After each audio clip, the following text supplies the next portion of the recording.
So this boundary is a boundary around people, places, and things. This one is specific for those of us who are getting through affair recovery right now. So make sure you pay attention to the rest of this video to figure out some really good ways to have healthy boundaries around people, places, and things. Stay tuned.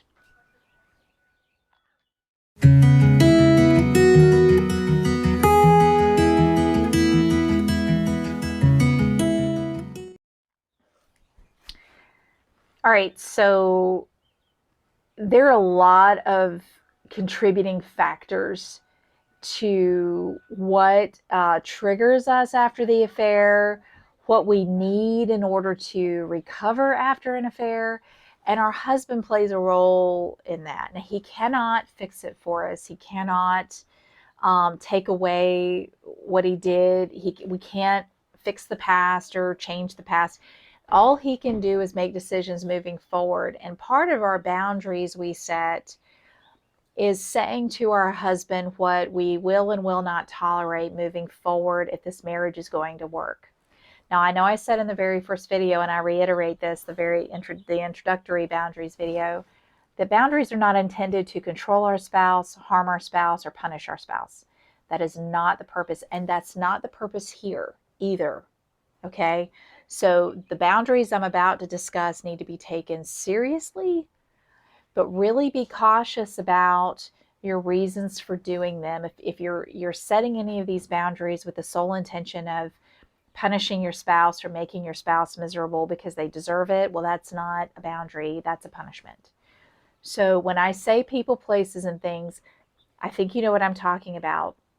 There are certain aspects of the affair that are triggering to us and cause a great deal of fear and anxiety within us, that if that people, place, and thing is part of our husband's life, that the affair may happen again. So we have to create an environment, like ask our husband to respect certain boundaries that we can and cannot tolerate to stay in this marriage.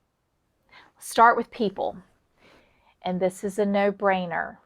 Absolutely no contact whatsoever with the affair partner. Period. End of story. No. And that also includes any friends or acquaintances that knew about the affair and encouraged it. Cut off completely. Now, if your spouse works with this woman, and I'm so sad if that's your case, I really am. I know I can only imagine. It was not my case, thank goodness, but I can only imagine how difficult that is. If your spouse works with this woman, I would say that the two of you need to come up with very specific boundaries that he commits to in the office place, if possible. That may actually include no out-of-town business trips if she's involved at all. That may include talking to their manager.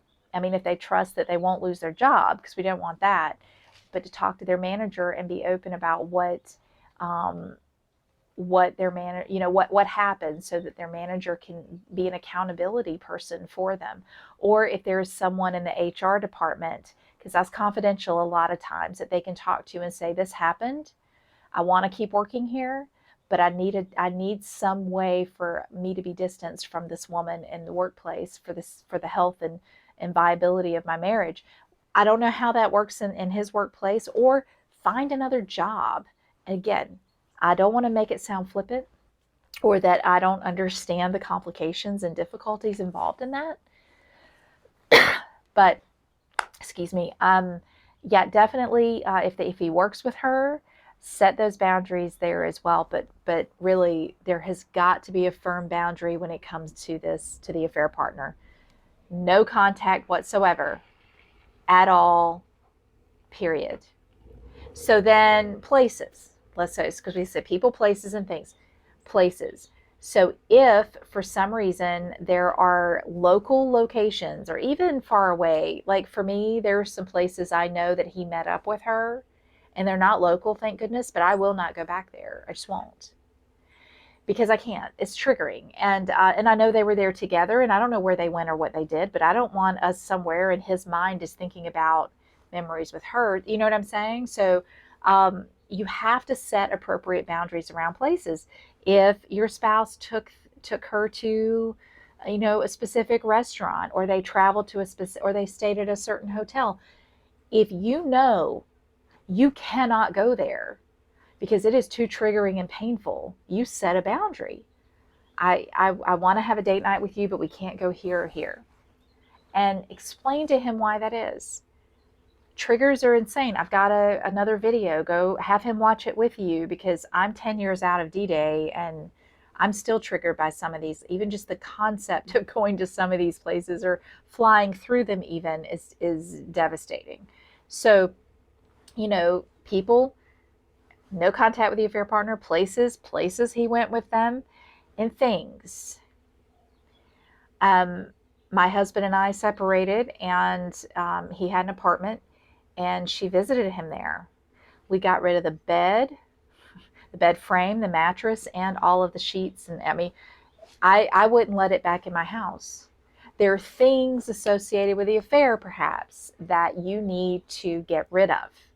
Sometimes it's a car. I've seen that before, where, you know, they would meet up and have sex in the car. And so the, you know, spouse is asked to go get a new vehicle or a different vehicle so that, you know, we're not traumatized every time we get in the car. Things like that. So you've got people, places, and things. Now, these, as you can see, are very unique to the affair situation, and they are not meant to harm our spouse or control our spouse. And it's going to seem that way. These are the boundaries that our spouse is going to push back against, because it is going to feel like we're trying to control them. It is going to feel like we're trying to tell them what to do and boss them around. And they don't like that. Men in general do not like that. Well, I don't think anybody really likes feeling controlled, but that's not what we're doing. We're saying, as lovingly as we can, this is not about hurting you. This is not about controlling you. This is about how I can feel safe again in this marriage. This is what I need to be safe, married to you. And then they decide at that point if they can do that or not. Sometimes they may say they can't. They're either not willing to end the relationship with the affair partner, or they're not willing to get rid of mementos from the relationship, or they think it's ridiculous that, you know, you can't go to this restaurant anymore, whatever it may be. I mean, he can go, but we don't want to go. We don't want that to be part of our relationship with them anymore. Set the boundaries you need to set to feel safe with him again. And think about it fully, write it down, and when you do approach it with him, do so in a loving way. Don't make demands. Boundaries are not demands. Okay? You're not demanding he respect your boundary. You're telling him, these are my boundaries and they're non-negotiable. And then he has a choice at that time, whether he wants to respect those boundaries or whether he can't for whatever reason. So boundaries around people, places, and things. This is one's probably going to take you a little while. So take the time you need to do this. And in the meantime, below in the description of this video, you're going to see a link to my private Facebook group, which is awesome. We're just wives. It's just for women, for wives in our situation.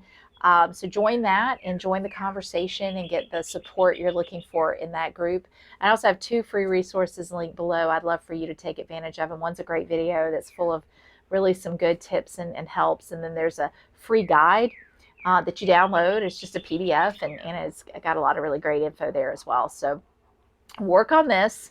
Maybe get a piece of paper out and write down, you know, what you want and need to set boundaries for with people, places, and things, and then enforce those boundaries. Really work on enforcing them, and see if that doesn't help you feel a little safer in your relationship. Good luck.